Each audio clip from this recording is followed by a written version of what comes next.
Bismillahirrahmanirrahim. Assalamualaikum warahmatullahi wabarakatuh. Saya Winda Mitasari dari kelas 3A D3 Teknik Kimia, nomor absen 22. Di video kali ini saya akan menjelaskan tahapan penyelesaian studi kasus perhitungan neraca massa dan panas pada mini plant. Perusahaan Blue Ribbon berencana membuat alkohol komersial dengan proses yang ditunjukkan pada gambar berikut. Ini proses alurnya. Bahan baku diumpankan melalui penukar panas, di mana dipanaskan sampai 170 derajat Fahrenheit. Berarti, dari umpan masuk ke heat exchanger, keluaran suhunya 170 derajat Fahrenheit. Produk atas kolom fraksinasi 1, yaitu di alat stil 1, mengandung 60% alkohol. Berarti, di distilatnya itu mengandung 60% alkohol. Dan produk bawahnya tidak mengandung alkohol, mengandung organik material 100%. Jadi 100% alkohol dari umpan itu semua keluarannya ke produk atas. Dan untuk organik material, 100% organik material itu ikut ke aliran bawah atau produk bawah. Alkohol 60% selanjutnya difraksinasi menjadi alkohol 95%. Alkohol 60% yang keluar dari kolom fraksinasi 1 difraksinasi kembali di stil 2 dari 60% menjadi 95% alkohol pada produk atasnya, yaitu pada distilat. Dan produk bawahnya mengandung 100% air, sehingga di produk bawah ini 100% H2O, tidak ada alkoholnya. Alkohol 100% naik ke produk atas. Kedua kolom fraksinasi beroperasi pada rasio reflux 3:1. Dan panas disuplai dari dasar kolom menggunakan uap. Air kondensor yang tersedia adalah pada suhu 80 derajat Fahrenheit. Berikut adalah data pengoperasian dan sifat fisik masing-masing aliran. Nah, di data ini kita butuhkan ketika mencari neraca energi. Neraca massa dari neraca grain mesh. Kita tulis komponen-komponennya, yaitu ada H2O, alkohol, dan organik material. Kita buat boundary system dulu ya. Ini untuk grain mesh.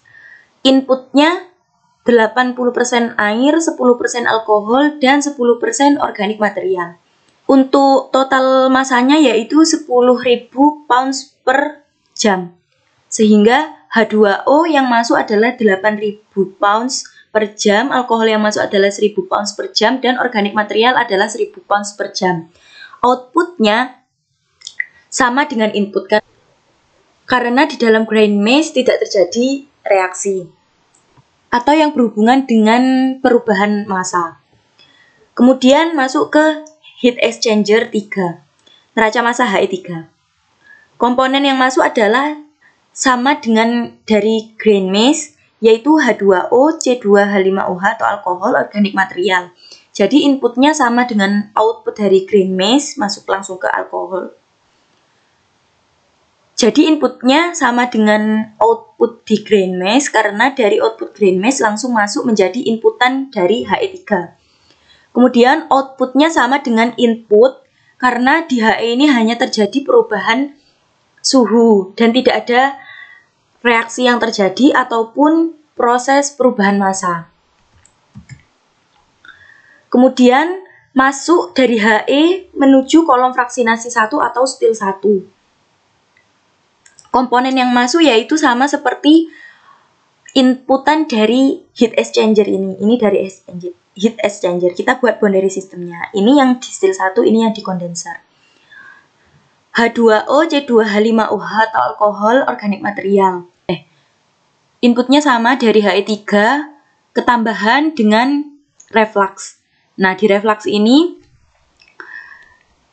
perbandingannya 3:1 dengan distilat. Jadi ketika distilat itu ada 1.000 pounds per hour alkohol, reflux 3 kali 1.000 pounds per hour alkohol, karena perbandingan reflux dan distilat itu 3:1. Sehingga overheadnya itu 3.000 ditambah 1.000 jadi 4.000 alkohol. Untuk perhitungan H2O-nya sama ya, seperti stoikiometri biasanya 0,4 dibagi 0,6 dikali 3.000. 0,4 dibagi 0,6 dikali 4000 hasilnya ini. Kemudian di bottom tidak ada alkohol dan 100% organik materialnya itu keluar di aliran bottom atau di produk bawah. Jadi organik materialnya itu 1000 dan untuk H2O yaitu 8000 ditambah 2000 dikurangi keluaran ke overheat yaitu 2666,67, hasilnya sekian dan ditambahkan menjadi total produk bottom 8333,33 dan fraksi masanya kemudian dicari. Dan fraksi masanya untuk H2O, massa H2O dibagi massa total, jadi fraksi massa H2O. Untuk organik material, massa organik material dibagi massa total, jadi fraksi massa organik material.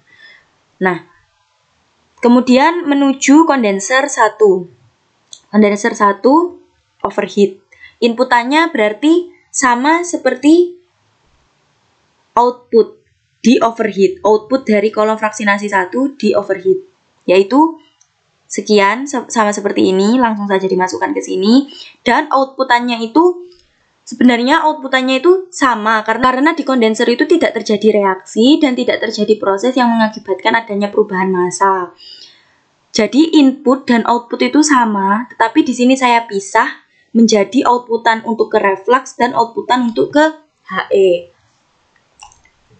Untuk reflux sama ya, seperti yang masuk ke kolom stil 1, dan untuk yang ke HE 1000 pounds per hour alkohol dan H2O-nya sama. Untuk mencari H2O 0,4 dibagi 0,6 dikali 1000. Di total dicari fraksi massanya. Dari kondenser masuk aliran distilat dan masuk ke heat exchanger. Nah, di sini tuh sama dengan aliran distilat yang sebelumnya, yang totalnya 1666,67. Kemudian outputnya juga sama dengan input, karena di HE1 ini tidak terjadi reaksi maupun tidak terjadi proses yang menyebabkan terjadinya perubahan massa. Hanya ada perubahan fase dari liquid menjadi vapor. Kemudian vapor ini masuk ke dalam kolom fraksinasi 2 atau stil 2.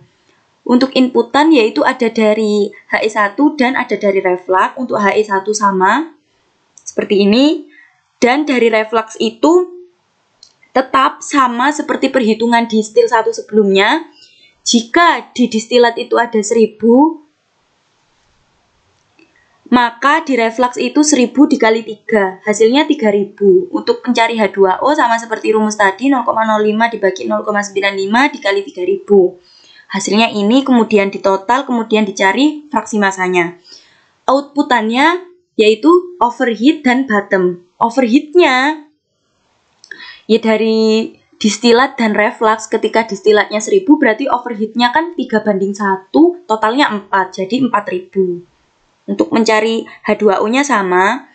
Kemudian di bottom yaitu 100% air murni. Jadi inputan air dari HE1 dan dari reflux ditambah kemudian dikurangin yang keluar di overheat. Sisanya keluar di bottom. Kemudian neraca massa di kondenser 2. Untuk inputannya itu sama seperti di aliran overheat. Kemudian outputannya itu sebenarnya sama seperti input, tetapi di sini saya bagi untuk yang menuju aliran reflux dan menuju aliran HE2. Untuk perhitungannya sama.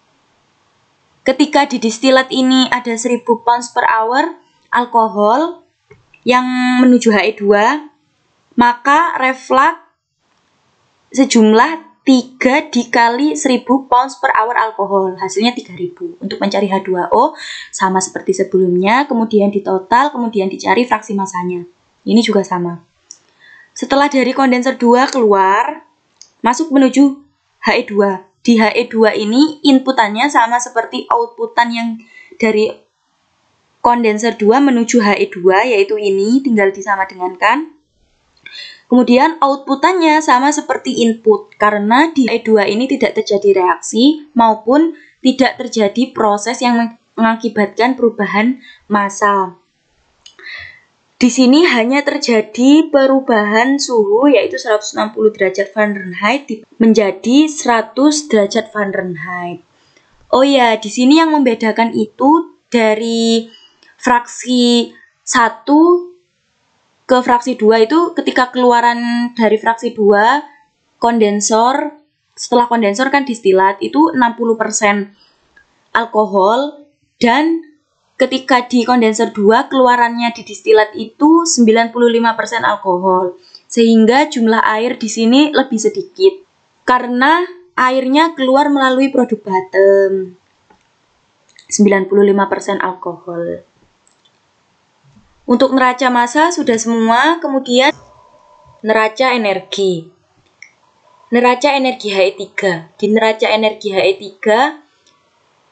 ada perubahan panas dari 80 derajat Fahrenheit menjadi 170 derajat Fahrenheit, yang artinya feed di sana itu menyerap panas, jadi Q-serap, dan tidak ada perubahan fase sehingga kalor sensibel, sama dengan mCp delta T. Masanya 10.000 dikali Cp-nya liquid di feed dan delta T 170 dikurangi 80. Hasilnya sekian, dan Q lepas sama dengan Q serap, tetapi Q lepas itu nilainya negatif karena melepaskan panas, sehingga balance ya. Selanjutnya neraca energi stil 1. Diketahui F itu aliran feed, 10.000, D itu distilat, B itu bottom, kemudian L-nya itu reflux, D-nya itu distilat, sama seperti ini. Dan V-nya itu L plus D. Lambda alkohol di sini itu 176 derajat Fahrenheit, yang seperti suhu overheat. Kemudian lambda H2O 176 derajat Fahrenheit. Kalau yang lambda alkohol itu sudah diketahui di soal ya, yang di tabel itu. Kemudian lambda H2O ini bisa dicari di appendix A.29. Nah, karena di appendix A.29 tidak ada suhu 176 derajat Fahrenheit, kita perlu untuk menginterpolasi entalpi vapor dikurangi entalpi liquid, hasilnya sekian. Kemudian kita menggunakan Tref suhu ruang 25 derajat Celcius atau 77 derajat Fahrenheit. Setelah itu kita masuk ke rumus HV massa V dikali fraksi distilat A atau fraksinya alkohol dikali lambda alkohol ditambah fraksinya air dikali lambdanya air ditambah T min T0. T di sini 176 derajat Fahrenheit dikurangi 77 derajat Fahrenheit dikali Cp di distilat, berarti 60% alkohol yang liquid. Hasilnya sekian. Kemudian HF pakai mCp delta T. M-nya di sini masanya HF, masanya F dikali Cp-nya F liquid 170 derajat Fahrenheit dikurangi 77 derajat Fahrenheit. Hasilnya sekian. Untuk HB sama pakai masanya bottom, terus dikali Cp-nya bottom 210 derajat Fahrenheit dikurangi 77 derajat Fahrenheit, hasilnya sekian. HD sama pakai masanya distillate dikali Cp-nya distillate, yaitu 60% alkohol liquid. Kemudian suhunya 176 dikurangi 77 derajat Fahrenheit, hasilnya sekian. Untuk HL itu reflux, pakai masanya reflux dikali Cp-nya reflux, yaitu sama 60% alkohol 176 derajat Fahrenheit dikurangi 77 derajat Fahrenheit, hasilnya sekian. Qc sama dengan HV dikurangi HD dikurangi HL, hasilnya sekian. Kemudian QB sama dengan QC ditambah HB ditambah HD dikurangi HF. Hasilnya sekian. Sehingga didapatkan steam sama dengan QC dikurangi QB, hasilnya negatif 355.783,3 BTU per hour. Nah, di sini itu kenapa kok steam nilainya negatif? Karena steam melepas panas. Selanjutnya neraca energi kondenser 1. Di kondenser 1 itu hanya terjadi perubahan fase, yaitu dari vapor menjadi liquid dan tidak ada perubahan suhu sehingga kita menggunakan Q laten. Nah, di sini itu Q lepas karena untuk merubah fase dari vapor menjadi liquid itu melepas panas yang diserap oleh alir air pendingin. Rumusnya yaitu M kali lambda. Lambda di sini itu latent heat-nya punya 60% alkohol ya, karena di kondenser 1 itu fraksi alkoholnya itu 0,6, 60% alkohol. Nah, M-nya itu pakai massa outputnya kondenser yaitu 6666,67 dikali 675. Ini sudah diketahui di tabel dalam soal. Sama dengan negatif 4.500.000. Di sini nilainya negatif. Kenapa? Karena Q-nya itu melepas panas sehingga nilainya itu negatif dan Q serap itu nilainya positif. Sehingga balance ya. Kemudian neraca energi HE1. Di neraca energi HE1 itu tidak ada perubahan suhu, hanya ada perubahan fase sehingga menggunakan kalor laten. Yaitu Q serap. Kenapa kok Q serap? Karena dari liquid menjadi vapor itu menyerap panas. Sehingga suhunya M dikali lambda sama dengan 1.125.000, nilainya positif karena dia menyerap panas, dan Q lepasnya sama dengan negatif 1.125.000 karena dia melepas panas. Sehingga balance ya. Selanjutnya neraca energi di stil 2. Langkah-langkahnya seperti langkah-langkah penyelesaian stil 1 ya. Diketahui F itu feed, D itu distilat, B itu bottom, L itu reflux, dan V itu L plus D. Di sini di overheat. Kemudian lambda alkohol ini di suhu 172 derajat Fahrenheit. Sudah diketahui di soal. Kemudian lambda air suhu 172 derajat Fahrenheit itu kita cari di appendix A.29 melalui interpolasi juga. Tref yang kita gunakan yaitu suhu ruang 25 derajat Celcius atau 77 derajat Fahrenheit. Untuk HV rumusnya tetap sama seperti yang tadi, hasilnya sekian, dan HF, HB, HD, dan HL menggunakan MCP delta T dengan nilai masing-masing dari aliran feed, aliran bottom, aliran distilat, dan aliran reflux. Hasilnya sekian. Nah, di sini HF itu nilainya negatif. Kenapa? Karena di HF itu terjadi perubahan suhu, penurunan suhu, yaitu dari 176 derajat Fahrenheit menjadi 172 derajat Fahrenheit. Sehingga dia melepas panas dan nilai Q-nya negatif. Kemudian QC. QC di sini yaitu sama dengan HV dikurangi HD dikurangi HL, hasilnya sekian, dan QB sama dengan QC ditambah HB ditambah HD dikurangi HF, hasilnya sekian. Nah, steam sama dengan QC dikurangi QB, hasilnya negatif 148.305,26 BTU per hour. Kenapa kok nilainya negatif? Karena steam di sini melepas panas.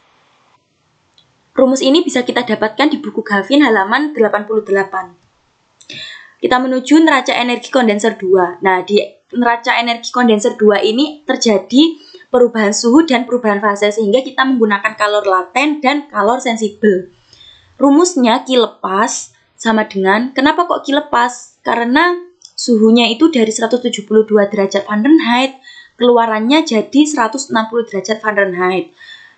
Sehingga dia melepaskan panas. M dikali lambda ditambah M kali CP kali delta T. Nilainya tinggal kita masukkan sesuai neraca massa yang sudah kita hitung sebelumnya. Kemudian hasilnya sekian. Dan Q serap sama dengan Q lepas. Balance ya, Q lepas dan Q serap sama. Kemudian neraca energi He2. Karena neraca energi He2, Q lepas karena di He2 ini dari suhu 160 derajat Fahrenheit menjadi 100 derajat Fahrenheit dan tidak ada perubahan fase. Sehingga menggunakan calor sensibel MCP delta T. Hasilnya sekian dan hasilnya negatif karena dia melepaskan panas. Q serap sama dengan sekian sehingga balance ya.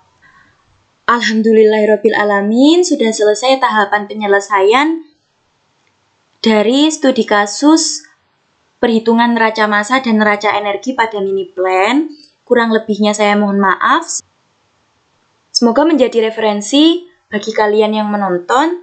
Sampai jumpa di video saya selanjutnya. Wassalamualaikum warahmatullahi wabarakatuh.